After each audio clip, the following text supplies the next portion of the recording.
തോമാച്ചാ, നീ ഇവിടെ നടക്കുന്ന വല്ല അറിയുന്നുണ്ടോടാ? ഈ കാണിക്കുന്ന ഔചിത്യമില്ലായ്മ ഒരിക്കലും നമ്മുടെ മുഖ്യമന്ത്രിയുടെ ഭാഗത്തുനിന്ന് ഉണ്ടാകുമെന്ന് നമ്മൾ ആരും പ്രതീക്ഷിച്ചിരുന്നതല്ല. നിങ്ങളുടെ ഒരു ഭക്ഷണം കഴിക്കുന്നത് ഫോട്ടോ എടുത്ത് പുറത്തു കൊടുത്തതിന് നിങ്ങൾ എന്താ ഔചിത്യമാണ് നിങ്ങളുടെ ചോദ്യത്തിൽ? അല്ലത് ഭക്ഷണം കഴിച്ചോ തെറ്റുപറ്റിപ്പോയി, ഇനി മുതൽ ഭക്ഷണം കഴിക്കാതിരിക്കും. എന്തൊക്കെ കുറ്റങ്ങൾ പറഞ്ഞാലും പിണറായി വിജയൻ മുഖ്യമന്ത്രിയായിരുന്ന കാലത്തെ പ്രളയമായിരുന്നു പ്രളയം. പ്രളയമഴയ്ക്കും രക്ഷാപ്രവർത്തനങ്ങൾക്കുമൊക്കെ ഒരു ബാക്ക്ഗ്രൗണ്ട് മ്യൂസിക് ഉണ്ടായിരുന്നു. അതിൽ ഏറ്റവും പ്രധാനം നന്മയുള്ള ലോകമേ. സതീശനെ പോലെ ആഹാരം കഴിച്ചും തുലാഭാരത്തട്ടിലിരുന്നും ഒന്നുമല്ല പ്രളയകാലത്ത് പിണറായി നമ്മോടൊപ്പം നിന്നത്. വെള്ളമിറങ്ങാതെ അരിയാഹാരം കഴിക്കില്ലെന്ന് അദ്ദേഹം പ്രതിജ്ഞയെടുത്തിരുന്നു. വെള്ളമെല്ലാം ഇറങ്ങിക്കഴിഞ്ഞ ശേഷം എങ്കിൽ നമുക്ക് ഒന്നിച്ചങ്ങ് ഇറങ്ങുമല്ലേ എന്ന് പറഞ്ഞിട്ടാണ് അദ്ദേഹം ആഹാരം കഴിക്കാൻ പോയത്. തെരഞ്ഞെടുപ്പ് കഴിഞ്ഞപ്പോൾ എങ്കിൽ പിന്നെ ഒന്നിച്ചങ്ങ് ഇറങ്ങുമല്ലേ എന്ന് ജനം പിണറായി സർക്കാരിനോട് ചോദിച്ചു. നിങ്ങൾക്ക് ഇത് തന്നെ കിട്ടണം. ഇതാ സതീശന്റെ കാലത്തും പ്രളയം വന്നിരിക്കുന്നു. പിണറായി സർക്കാർ ചെയ്തതുപോലെ ഒരു കരുതലൊന്നും സതീശൻ ഇല്ല എന്നാണ് കമ്മികൾ പറയുന്നത്. തനിക്കതേ അറിയാവൂന്ന് എനിക്ക് നേരത്തെ അറിയാം. എവിടെയെങ്കിലും നമ്മൾ ഒരു പാട്ട് കേട്ടോ? നന്മയുള്ള ലോകമേ എന്ന ഗാനം ആസ്വദിച്ചോ? സർക്കാർ സംവിധാനമെല്ലാം പരാജയപ്പെട്ടു എന്ന് പ്രഖ്യാപിച്ചുകൊണ്ട് ഡിവൈഎഫ്ഐ ഇതാ രക്ഷാപ്രവർത്തനത്തിന് ഇറങ്ങിയിരിക്കുകയാണ്. മഴ പെയ്യുമ്പോൾ മുഖ്യമന്ത്രി ആഹാരം കഴിക്കാതിരുന്നാലേ വെള്ളപ്പൊക്കം ഉണ്ടാകാതിരിക്കുകയുള്ളൂ എന്ന് സതീശൻ അറിയത്തില്ലായിരുന്നു. ഇത്തരം അമൂല്യമായ അറിവുകൾ നിങ്ങൾ പങ്കുവെക്കുമ്പോഴല്ലേ അദ്ദേഹവും മനസ്സിലാക്കുന്നത്. ഇനി ആവർത്തിക്കൂല കേട്ടോ. ഞാൻ ഭക്ഷണം കഴിച്ചു പോയി അന്ന് 3 മണിയായപ്പോൾ. എനിക്കറിയില്ലായിരുന്നു 2018-ലും 2019-ലും ദുരന്തം ഉണ്ടായിരുന്നപ്പോൾ അന്നത്തെ മുഖ്യമന്ത്രി നിരാഹാരമാണ് ഇരുന്നതെന്ന് എനിക്ക് അറിയില്ലായിരുന്നു. എന്തിനാണ് ഈ പെര കത്തുമ്പോ വാഴ വെട്ടുന്ന സ്വഭാവം കാണിക്കുന്നത്? അന്നത്തെ മുഖ്യമന്ത്രി നമ്മളെ കരുതലോടെ ചേർത്ത് പിടിക്കുന്നത് പോലെ നമുക്ക് തോന്നുമായിരുന്നു. എല്ലാത്തിനും സർക്കാർ ഒപ്പമുണ്ടായിരുന്നു. രാത്രി കിടന്നു കഴിഞ്ഞ് പുതപ്പിനുള്ളിലേക്ക് നോക്കുമ്പോൾ അതാ സർക്കാർ നമ്മളോടൊപ്പം വന്ന് കിടക്കുന്നു. അത്രയ്ക്ക് ജാഗ്രതയും കരുതലുമായിരുന്നു. സഖാക്കളുടെ ഫേസ്ബുക്ക് പോസ്റ്റുകൾക്ക് താഴെ വന്ന് കമ്മികൾ ഉപദേശം കൊടുക്കുന്നുണ്ട്. ഒരു മാറ്റം വേണമെന്ന് ആഗ്രഹിച്ചവരല്ലേ? എല്ലാവരും അനുഭവിക്കട്ടെ. കമ്മികളുടെ പ്രാക്ക് കൊണ്ട് നിറയുകയാണ് പല സോഷ്യൽ മീഡിയ പോസ്റ്റുകളും. കേരളത്തിലുള്ളവർ അനുഭവിക്കട്ടെ.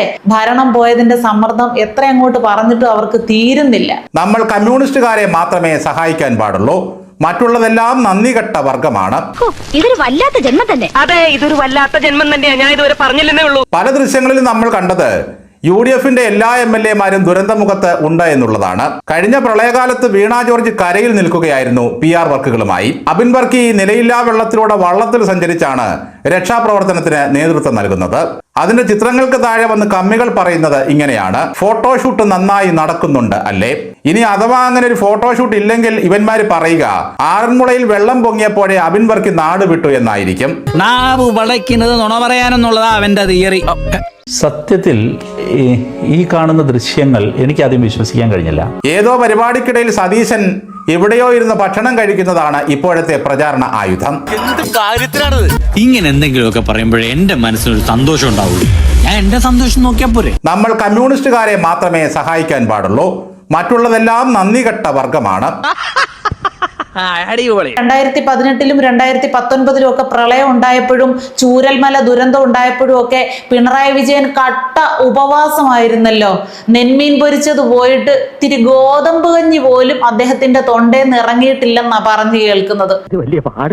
ജനങ്ങൾ വെള്ളപ്പൊക്കത്തിന് ദുരിതം അനുഭവിക്കുന്ന സമയത്ത് സാറേ ഭക്ഷണം എടുക്കട്ടെ എന്നൊരു ജോലിക്കാരൻ ചോദിച്ചതിന്റെ പേരിൽ അയാളെ പിരിച്ചുവിട്ട ആൾ പോലും ആയിരുന്നു അത്രേ ഇന്നത്തെ പ്രതിപക്ഷ നേതാവ്. സൽക്കാരങ്ങൾക്കൊന്നും പിന്നെ അങ്ങേര് പോയിട്ടേ ഇല്ല. BJPയുടെയും കോൺഗ്രസിന്റെയും ഒക്കെ നേതാക്കന്മാരുടെ തീറ്റപാത്രത്തിലേക്ക് നോക്കിയിരിക്കുകയാണ് ഇപ്പോൾ ഈ കമ്മി സംഘങ്ങൾ നാവ് നുണഞ്ഞ്. ഉച്ചയ്ക്ക് ആരാണെങ്കിലും ഭക്ഷണം കഴിക്കില്ലേ? ചൂരൽമല ദുരന്തം നടന്ന സമയത്ത് അമേരിക്കയിൽ സുഖചികിത്സയ്ക്ക് പോയ ഒരു മുഖ്യമന്ത്രി നമുക്കുണ്ടായിരുന്നല്ലോ. നീ ഇത് കണ്ടിട്ടുണ്ടാവില്ല. റെഡ് അലർട്ടുള്ള ജില്ലയിൽ പോയിട്ട് അവിടെ വിരുന്നുണ്ണാനും അതുപോലെ തന്നെ വൻകിട മുതലാളിമാരുടെ ഈ ജ്വല്ലറി ഉദ്ഘാടനം ചെയ്യാനും എല്ലാം അദ്ദേഹത്തിന് എങ്ങനെ തോന്നുന്നു? അത് കേരളം കാണുന്നില്ലേ? അദ്ദേഹം സ്വകാര്യ പരിപാടികൾ റദ്ദാക്കേണ്ടിയിരുന്നില്ലേ? ഗൗരവത്തിലെടുക്കേണ്ടിയിരുന്നില്ലേ? 10 കൊല്ലത്തെ ദുരിതകാലം ചാകര പോലെ കണ്ട സഖാക്കളാണ് ഈ സംസാരിച്ചുകൊണ്ട് നടക്കുന്നത്. 1.25 കോടിയുടെ ബസ് വാങ്ങി നാടാകെ ഉല്ലാസയാത്ര നടത്തി ബാർ മുതലാളിമാരുടെയും കോടീശ്വരന്മാരുടെയും ചെലവിൽ അത്താഴ സദ്യയും വരാലുകറിയും നെയ്മീൻ ഫ്രൈയും കഴിച്ച് നടന്ന പുള്ളികളാണിത്. കയ്യിലിരിക്കുന്ന മാന്ത്രിക ദണ്ഡ് 2 തവണ ചുഴറ്റുമ്പോഴേക്കും എന്തെല്ലാം അത്ഭുതങ്ങളാണ് ഇവിടെ നടന്നത്. വെള്ളമിറങ്ങി തുടങ്ങുന്നതിന് മുമ്പ് തന്നെ ദുരിതാശ്വാസ നിധിയും തുറന്നു വെച്ചൊരു തെണ്ടലായിരുന്നു. അതില്ല ജനങ്ങൾക്ക് ആശ്വാസം നൽകേണ്ട ബഹുമാനപ്പെട്ട മുഖ്യമന്ത്രി സംസ്ഥാനത്തെ ദുരന്ത നിവാരണ അതോറിറ്റിയുടെ തലപ്പത്തിരിക്കുന്ന വ്യക്തി എന്ന നിലയിൽ ദുരിതാശ്വാസ പ്രവർത്തനങ്ങൾക്ക് നേതൃത്വം കൊടുക്കേണ്ടതാണ് മുഖ്യമന്ത്രി. എന്നാൽ അടിയന്തര പ്രാധാന്യമുള്ള ഔദ്യോഗിക കടമകൾ കാറ്റിൽ പറത്തി പൊന്നാനിയിൽ യൂത്ത് ലീഗ് നേതാവിന്റെ വസതിയിലെ സൽക്കാരത്തിൽ പങ്കുചേരുകയാണ് മുഖ്യമന്ത്രി. ഒരു വാർഡ് മെമ്പർ പോലും അല്ലാത്ത ശിവൻകുട്ടിയും ബിന്ദുവും രാജേഷും രാജീവും ഒക്കെ സർക്കാരിനെ അങ്ങ് വിമർശിക്കുകയാണ്. പിടിപ്പുകേട്. മുഖ്യമന്ത്രി ഉത്തരവാദിത്തങ്ങളിൽ നിന്നും ഒഴിച്ചോടിയെന്നാണ് അവർ പറയുന്നത്. ഇത് കേട്ടാത്തൊന്നും മുഖ്യൻ ഭാര്യയെയും മരുമകനെയും മകളെയും കൂട്ടി ദുബായ് വഴി മലേഷ്യക്ക് പോയെന്ന്.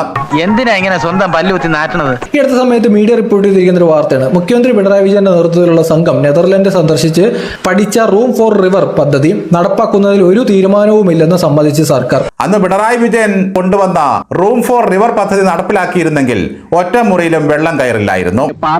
പറഞ്ഞ വാക്ക് പാലിക്കുന്നില്ലേ നീ? ഒറ്റ മഴ പെയ്തു, വെള്ളം പൊങ്ങുന്നു, മലയാളികൾ കഷ്ടപ്പെട്ടുകൊണ്ടിരിക്കുകയാണ്. ഇതിനൊരൊറ്റ ഉത്തരവാദിയുള്ളൂ മുൻ മുഖ്യമന്ത്രിയുള്ള പിണറായി വിജയൻ. ഇതെന്താ ആരും പറയാത്തത്? അതിനെ പ്രത്യേകിച്ച് പറയേണ്ട കാര്യമുണ്ടോ ചാത്തു കുടിച്ചേട്ടാ? എസ്എഫ്ഐക്കാരെക്കാളും എത്രയോ താഴെയാണ് ഈ തോറ്റ മന്ത്രിമാരുടെ ബൗദ്ധിക നിലവാരമെന്ന് ഇവരുടെ പോസ്റ്റുകളിൽ നിന്നും നമുക്ക് മനസ്സിലാക്കാം. ഒരിടത്ത് ഊണ് ഏർപ്പാട് ചെയ്ത് അവിടെ പോയിട്ട് ഊണ് കഴിച്ചു എന്നല്ലാതെ ഊണ് കഴിക്കുന്ന പോലും തെറ്റാണെന്നുള്ള അത് ഈ പറയുന്നത് വിഷയ ദാരിദ്ര്യത്തിന്റെ ഉദാഹരണമാണ്.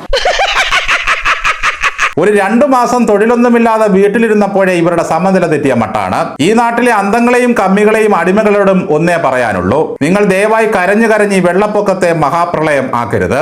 നിങ്ങൾ മൂക്കുചീറ്റൽ അവസാനിപ്പിച്ചാൽ തന്നെ ഉരുൾപൊട്ടൽ അവസാനിക്കും. ഒരു ദുരന്തത്തിനെ പോലും രാഷ്ട്രീയ മുതലെടുപ്പിന് ശ്രമിക്കുന്നത് തികച്ചും ദൗർഭാഗ്യകരമാണ്. ഇതിങ്ങനെ ചെയ്യാൻ പാടില്ല. ഞങ്ങളൊക്കെ മുമ്പ് പ്രളയം ഉണ്ടായ സമയത്ത് പോലും നിയമസഭയിൽ വിമർശിച്ചിട്ടുണ്ട് പോരായ്മകളെക്കുറിച്ച്. പക്ഷേ ഇതുപോലെ അന്ന് പിണറായി വിജയൻ എവിടെ നിന്നൊക്കെ ഭക്ഷണം കഴിച്ച് ഞങ്ങൾ എവിടെയെങ്കിലും പറഞ്ഞിട്ടുണ്ടോ? ഭക്ഷണവും വെള്ളവും പുറത്തേക്കുള്ള യാത്രകളും എല്ലാം ഉപേക്ഷിച്ചിട്ടാണ് ശിവൻകുട്ടി മുതൽ സനോജ് വരെയുള്ളവർ പോസ്റ്റ് ഇട്ട് തള്ളുന്നത്. ഭക്ഷണത്തിന് എന്താ ആർഭാടം? ഉച്ചയ്ക്ക് ഊണ് കഴിച്ചാണ് അത്ര വലിയ അപരാധം. ഈ ആർഭാടം എന്ന് പറയുന്നത് എന്താ നിങ്ങൾ ഉദ്ദേശിക്കുന്നത്? കറിയുടെ എണ്ണം കൂടി അത് അങ്ങനെ ഭക്ഷണം കഴിക്കുന്ന ആളല്ല. ഏതായാലും ഒരു ഭാഗ്യത്തിന് നിങ്ങൾ ഈ പറഞ്ഞ ദിവസങ്ങളിലൊന്നും ഞാനും ഉച്ചഭക്ഷണം കഴിച്ചിട്ടില്ല. അതുകൊണ്ട് ഞാൻ രക്ഷപ്പെട്ടു. ഈ സർക്കാർ വന്നിട്ടും ഡിവൈഎഫ്ഐ വേണ്ടി വന്നു പ്രളയജലം തള്ളി അറബിക്കടലിലേക്ക് കൊണ്ടുപോകാൻ. ഇപ്പോഴും അവരുടെ കണക്ക് പറച്ചിൽ തീർന്നിട്ടില്ല. പ്രളയത്തെ നേരിട്ടു, ശരിയാണ്. ഇതിൽ നിന്ന് നമ്മൾ എന്ത് പാഠവും പഠിച്ചത്? ഇത് ഇനി വരാതിരിക്കാൻ നമ്മൾ എന്താ ചെയ്തത്? ഇതൊരു ചോദ്യമല്ലേ? ഞാനൊരു നഗ്ന സത്യം പറയട്ടെ, എനിക്കൊന്നും ഓർമ്മയില്ലാട്ടാ. അന്ന് നാടാകെ ഓടിയെത്തി മത്സ്യത്തൊഴിലാളികൾ എത്രയോ ജീവൻ കാത്തു സൂക്ഷിച്ചു. അവർ ഇന്ന് വരെ അതിന്റെ പേരിൽ ഒരു ഫേസ്ബുക്ക് പോസ്റ്റ് ഇട്ടിട്ടുണ്ടോ? കണക്ക് പറഞ്ഞിട്ടുണ്ടോ?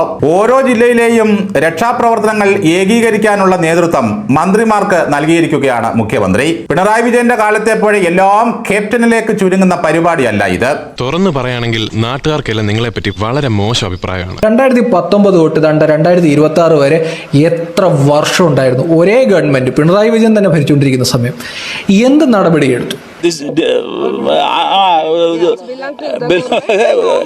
ഇനി മഴയെല്ലാം തോന്നു കഴിയുമ്പോൾ പ്രതിപക്ഷം സ്വന്തമായി ദുരിതാശ്വാസ നിധി തുറന്നു വെക്കുമോ എന്ന് ആർക്കറിയാം? അത് പിന്നെ പതുക്കെ പറയണോ? മുഖ്യമന്ത്രിക്ക് ഉദ്ഘാടനമാണോ ജനങ്ങളുടെ ജീവിതമാണോ പ്രശ്നം? പറയണ്ടേ? എനിക്ക് ഈ ദുരന്ത മുഖത്ത് രാഷ്ട്രീയം പറയാൻ താല്പര്യമില്ലാത്ത വ്യക്തിയാണ്. എന്തിലും നമ്മളത് പറയുമ്പോൾ എല്ലാം പറഞ്ഞു പോകണം എന്നുള്ളത് കൊണ്ട് ഞാൻ പറയുകയാണ്. ഈ വീഡിയോ നിങ്ങളൊന്ന് കണ്ടോളൂ. എവിടെ പോണു? തൊണ്ട വെള്ളം കുടിക്കണം. ഈ പട്ടിയുടെ മോന്ത കണ്ടിട്ട് പോയാ മതി. വെള്ളം കുടിക്കണം. വെള്ളം കുടിക്കണം. ഇത് കണ്ടിട്ട് കുടിച്ചാൽ മതി. ഇവൻ ആരെന്ന് അറിയണ്ടേ? രാവിലെ എന്തൊക്കെയോ പരാതി, അമ്മയ്ക്ക് എന്തൊക്കെയോ വിഷമമുണ്ടെന്ന് പറഞ്ഞല്ലോ, എന്തായിരുന്നു? എന്റെ പൊന്നു പോലെ എനിക്കൊന്നും അറിയത്തില്ല. എന്റെ അടുത്ത് എന്താ ബിജിലിമോൻ പറഞ്ഞു ഇന്നതുപോലൊക്കെ പറയാൻ പറഞ്ഞു. ഞാൻ പറഞ്ഞു അത്രേ ഉള്ള കാര്യം, അല്ലാതെ ഒരു കാര്യവും ഇല്ല. ഇതാണ് ആ താങ്കൾ പറഞ്ഞ ആ വിമർശനം ഉന്നയിച്ച ആ സ്ത്രീ പറയുന്നത്. ഒരു വ്യക്തിയുടെ പേര് പറയുന്നുണ്ട്. ആ വ്യക്തി പറഞ്ഞത്, എൻ്റെ അടുത്ത് നിന്ന് ആ വ്യക്തി പറഞ്ഞു ഇങ്ങനെയൊക്കെ പറയാൻ. എങ്ങനെ പറയാൻ? ഇവിടെ യാതൊരു സൗകര്യങ്ങളുമില്ല, ഒന്നുമില്ല, ഇതിലും ഭേദം പിണറായി വിജയൻ ആയിരുന്നു എന്ന് പറയാൻ ഒരു വ്യക്തി പറഞ്ഞു. കൊച്ചന്മാരെ, ഇത് വളരെ ചീപ്പ് വേലയായി പോയല്ലോ. ഞാൻ ഒരാളുടെ പേര് പരാമർശിക്കാൻ എനിക്ക് താല്പര്യമില്ലാത്തതുകൊണ്ടാണ് പരാമർശിക്കാത്തത്. എങ്കിലും ഈ ദുരന്ത മുഖത്ത് ഇങ്ങനെ കുത്തിത്തിരിപ്പ് രാഷ്ട്രീയം കളിക്കുന്നവർ വളരെ വലിയ പ്രയാസമാണ്. കാരണം ഈ വ്യക്തി എന്ന് പറഞ്ഞാൽ അറിയപ്പെടുന്ന CPM നേതാവാണ്. ഇവിടെ എല്ലാവർക്കും അറിയാവുന്ന കാര്യമാണ്. ഇങ്ങനെയുള്ള കുത്തിത്തിരിപ്പ് രാഷ്ട്രീയക്കാരെയാണ് ആദ്യം നമ്മൾ തിരിച്ചറിയേണ്ടത്. ഞാനിത് രാഷ്ട്രീയം പറയണമെന്ന് ഓർത്തല്ല, പക്ഷേ പരസ്യമായി ഇങ്ങനെ ദുരിതാശ്വാസ ക്യാമ്പിലൊക്കെ വന്ന് കുത്തിത്തിരിപ്പ് രാഷ്ട്രീയം കളിക്കുന്നവർ അവർ സ്വയം പിന്മാറണം എന്നത് മാത്രമാണ് എനിക്ക് പറയാനുള്ളത്. നിന്റെ ചുളുവരട്ട് പണികളൊന്നും എന്റെ അടുത്ത് എടുക്കണ്ട. ഇങ്ങനെ ഔചിത്യമില്ലാതെ നമ്മുടെ മുഖ്യമന്ത്രി പെരുമാറുമോ എന്നതിനെ ഓർത്ത് എനിക്ക് ആദ്യം വിശ്വസിക്കാൻ പറ്റിയില്ല. ചുമ്മാ ചലിക്കാടെ പോക്കർത്തനം കാണിച്ച അമ്മയ്ക്ക് കാണാൻ ഇടിച്ചിന്റെ കൂമ്പ് കളിക്കളെ.